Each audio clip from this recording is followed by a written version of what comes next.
Hey guys, welcome to Learning with Sanchit. So this is the channel where you learn real English with an amazing teacher, where you learn cool facts and cool things about English language and sound more like native speakers. So in this video, we are going to learn different ways to say goodbye.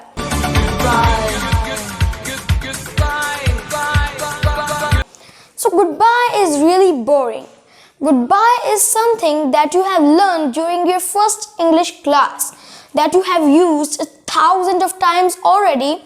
But if you talk to native speakers, you would realize that there are a lot of different alternatives to say goodbye.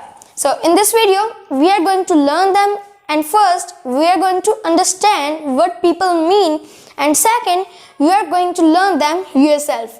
So before digging into the topic, please hit the like button and subscribe my YouTube channel not to miss my next videos. So now learn them. So first, talk about goodbye. So it is something that is said with a specific intonation like goodbye. So it's like when you don't respecting the person and you expect a person to leave. So it's like a goodbye for years.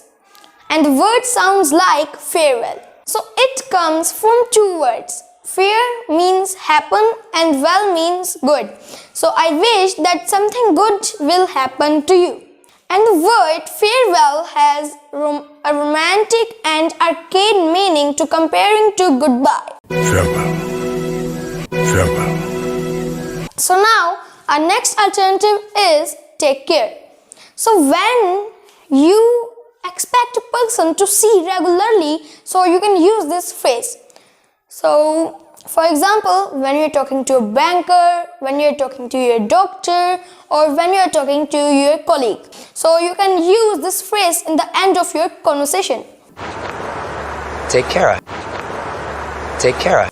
So now our next alternative is it was nice meeting you. So when you met a person for first time, so you can use this phrase. For example, suppose when you are in a meeting and you met new people, so you can use this phrase. So you can say them, it was nice meeting you. It was nice meeting you. It was nice meeting you.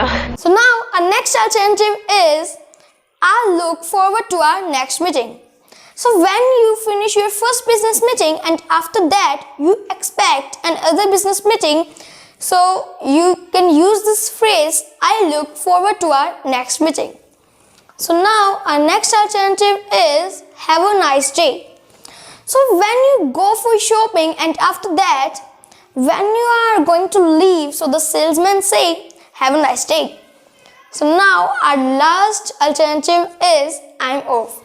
So when you are leaving from somewhere, so you can say the people that I'm off. I'm off. I'm off. So how about this session? If you like this video, please subscribe my YouTube channel not to miss my next videos. See you next week. Take care.